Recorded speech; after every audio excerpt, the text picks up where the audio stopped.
नमस्कार साथियों, शिक्षा के इस ऑनलाइन मंच पर आप सभी लोग का स्वागत है। हम लोग हिंदी व्याकरण में अभी तक स्वर संधि के दीर्घ स्वर संधि और गुण स्वर संधि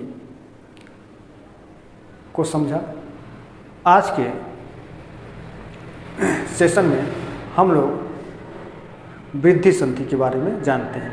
इसके पहले के वीडियो में हम लोग गुण संधि और वृद्धि संधि से थोड़ा सा परिचित हुए थे, जिसमें यहाँ पर देखिए वृद्धि संधि के बारे में ये लिखा हुआ है। ये वृद्धि संधि के कुछ नियम हैं, वहाँ पे वृद्धि संधि के सूत्र हैं।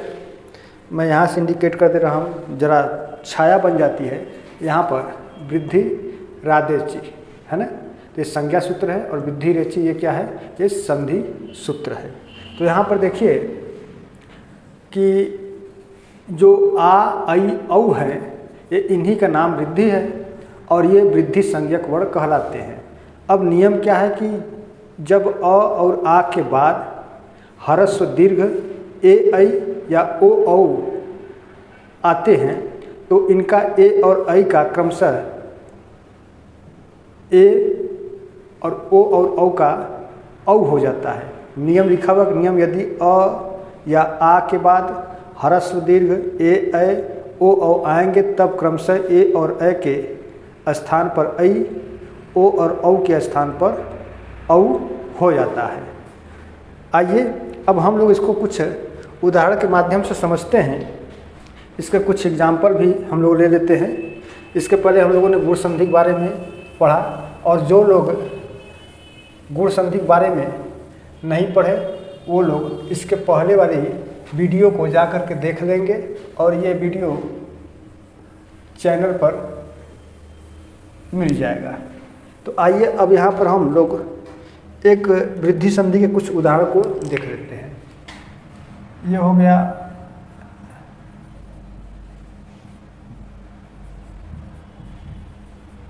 वृद्धि संधि उदाहरण।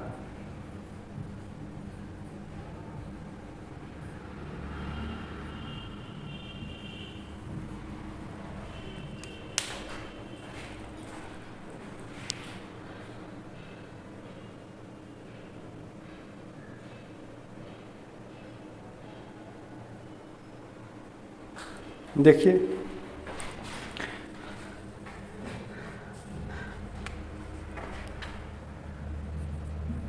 अ और ए मिल करके आई हो जाएगा। एक ये उदाहरण ले लेते हैं, एक आ प्लस ए मिल करके आई हो जाएगा। एक ये उदाहरण हो गया। तो इनमें देखिए जैसे एक हो गया है ना, एक, तो एक धन एक, एक धन एक। अब पहले शब्द का अंतिम वर्ण में जो मात्रा छुपा हुआ है, अ की मात्रा छुपी हुई है, और द्वितीय शब्द के आदि में ये ए की मात्रा छुपी हुई है। इन दोनों को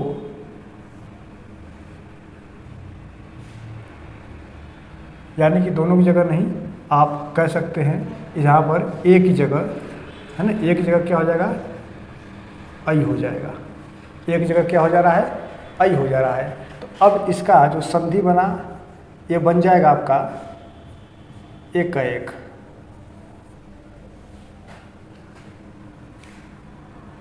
अब आप इसको ऐसे तोड़ सकते हैं। देखिए क पर हलंत लगा दीजिए, और यहाँ पर ए आ ही गया, और यहाँ क कर दीजिए। अब ये जो ऐ है, ये क वाली वर्ण पर मात्रा लग जाएगी, तो ये बन जाएगा आपका ए का एक। ठीक है, एक ये उदाहरण हो गया। अब दूसरा उदाहरण हम लोग ले लेते हैं।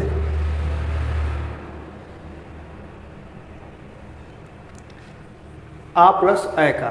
तो आ प्लस ऐ का उदाहरण ले लेंगे तो महेश्वर का ले लेते हैं ना। महेश्वर जैसे ये हो गया महाधन ऐश्वर्य, ऐश्वर्य, ठीक है। अब यहाँ पर देखिए आ की मात्रा और ये ए, तो यहाँ पर आपका ए की जगह क्या हो जाएगा, आई हो जाएगा। अब यहाँ पर इसको आप ऐसे कर दीजिए, हलंत के साथ ह को लिख लीजिए और यहाँ पे स्वर्य को लिख लीजिए।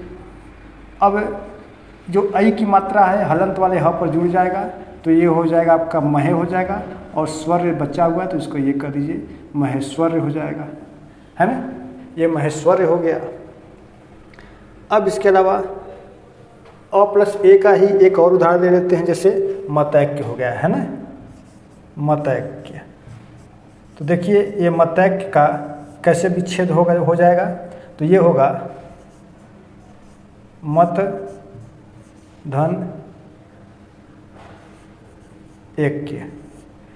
यहाँ त में अ की मात्रा और आ में ए में, यहाँ पर तो ये है ही, तो इन दोनों का आई हो गया।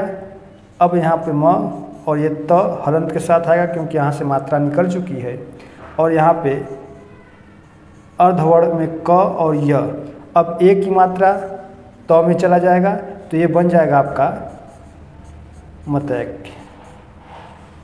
ठीक है साथियों, समझ में आया? समझ में आना भी चाहिए क्योंकि अब इससे सरल कुछ भी नहीं है। अब देखिए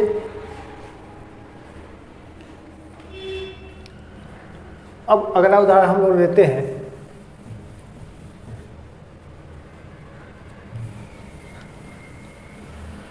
अगला उदाहरण ले लेते हैं हम लोग।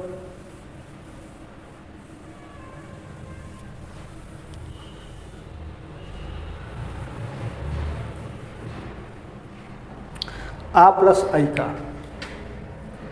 है ना,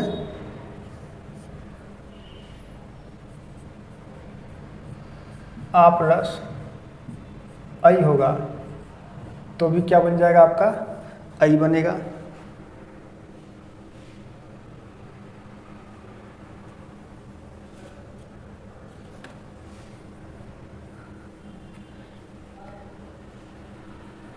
ये तो हो गया था, इसको नहीं लेते हैं, दूसरा उदाहरण लेते हैं। अ प्लस ए का हो गया, आ प्लस ए का हो गया। अब दूसरा उदाहरण लेते हैं, ओ का लेते हैं हम लोग। अ प्लस ओ से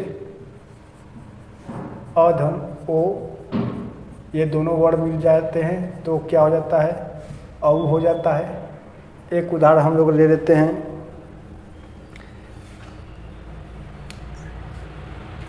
आ से ले लेते हैं, आ प्लस औ, आ प्लस ओ बराबर औ। अब जैसे अ प्लस ओ से, जैसे ये हो गया आपका वनौषधि, है ना, क्या हो जाएगा यहाँ पर वनौषधि। देखिए वन धन औषधि, वन धन औषधि। तो जो 9 में अ की मात्रा है, देखिए यहाँ से अ की मात्रा और ओ की मात्रा ये है ही, तो अब अ और ओ की जगह क्या हो जा रहा है, औ हो जा रहा है। अब यहाँ पर वन में न हलंत के साथ अर्धवर्ण में रहेगा और प्लस यहाँ पे आपका सधी है ही। अब औ की मात्रा न में जाके जुड़ जाएगी तो ये हो जाएगा वनौ और ये हो गया सधी, तो ये हो जाएगा आपका वनौ सधी।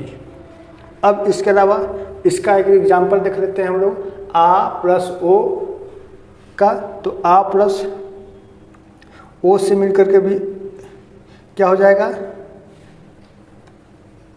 जैसे अब हो जा रहा है, तो महोज, महा धन ओज। यहाँ पर आ की मात्रा है, आ की मात्रा और ये ओ की मात्रा है ही। अब इन दोनों की जगह आपका क्या हो जा रहा है, औ हो जा रहा है।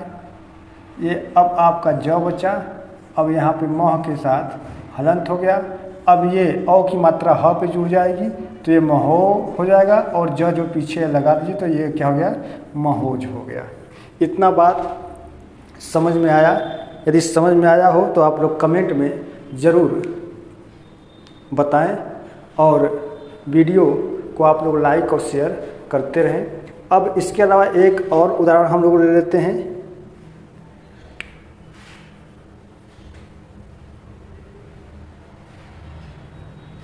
अ आ प्लस औ, ये मिलकर क्या बन जाएगा, औ हो जा रहा है। तो महौषधि, महौषधि देखिए, वनौषधि, वनौषधि में वन धन औषधि, और महौषधि में क्या हो जाएगा, महाधन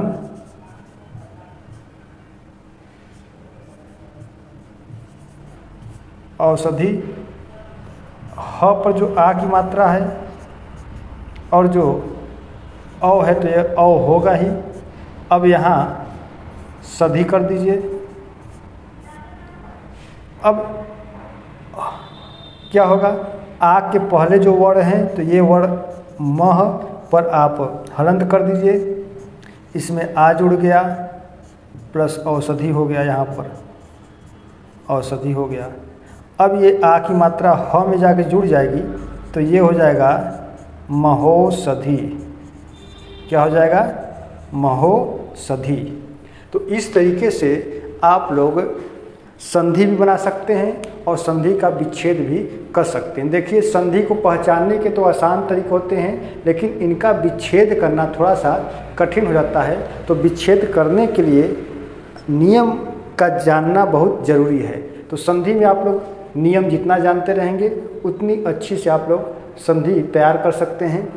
नियम यहाँ पर लिखा हुआ है, नियम यहाँ पे लिखा हुआ है कि अ आ का मतलब जानते हैं क्या हुआ, कि ये प्रथम शब्द के अंतिम वर्ण। अ और आ का मतलब प्रथम शब्द का अंतिम वर्ण, और ह्रस्व या दीर्घ ए ऐ ओ औ ये क्या होंगे, ये द्वितीय शब्द के प्रथम वर्ण होंगे। यदि अ आ के बाद ए ऐ या ओ औ आएंगे तो ए ऐ का ऐ में और ओ औ का औ में परिवर्तन हो जाता है। जैसे यहाँ पर मैंने अभी कुल 4-5 जो है कि मैंने उदाहरण दिया, तो इन उदाहरण के माध्यम से आप यहाँ से समझ सकते हैं। तो ये रहा आपका वृद्धि संधि, है ना। तो अभी तक हम लोगों ने स्वर संधि के अंतर्गत दीर्घ संधि, गुण संधि और वृद्धि संधि को जाना। अब इसके बाद 2 संधि और बचे हैं। एक है आपका यड़ संधि और दूसरा है अयादि संधि। तो यहाँ पर देखिए, इसके पहले वाले ही वीडियो में मैंने बताया था कि यहाँ पर जो आपका इस यहाँ पे देखिए, ध्यान दीजिए वो बोर्ड पर आप लोग, कि गुण संधि में मैंने बताया था, गुण संधि के अंतर्गत कि अ और आ के बाद, अ और आ के बाद यदि ह्रस्व या दीर्घ दोनों रहेगा, ई उ री और ली आएंगे तो ई का किस में परिवर्तन हो जाएगा,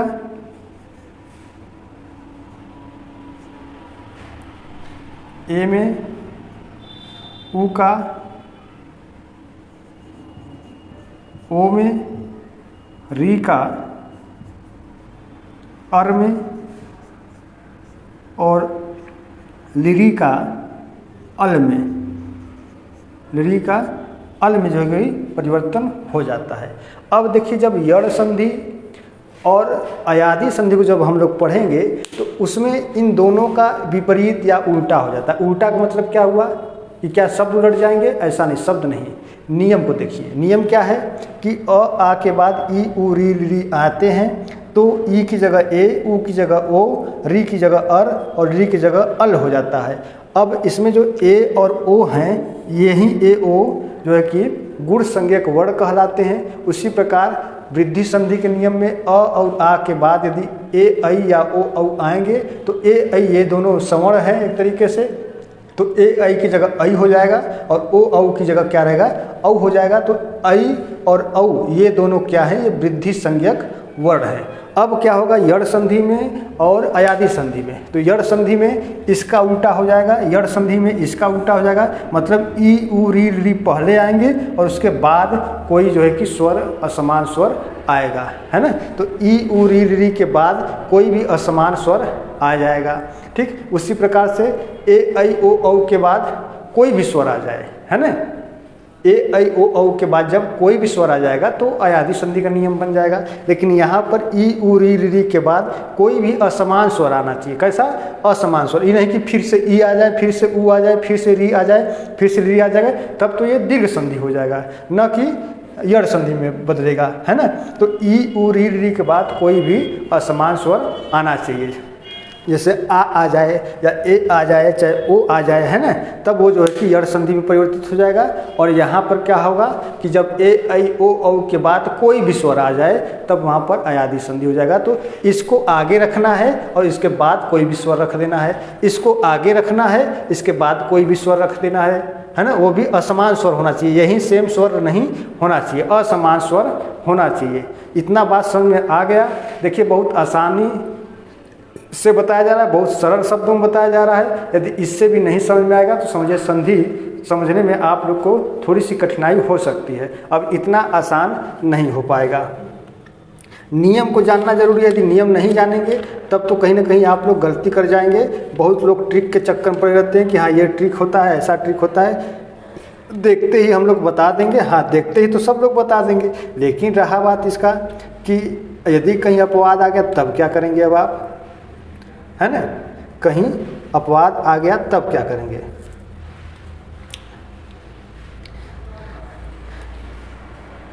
तो अब जो यड़ संधि होगा और जो वृद्धि संधि होगा ये नेक्स्ट क्लास के वीडियो में आप लोग को मिलेगा। आज के क्लास में दोस्तों बस इतना ही। अब इसके आगे हम लोग पढ़ेंगे यड़ संधि और अयादि संधि। तब तक के लिए बहुत बहुत धन्यवाद और नमस्कार।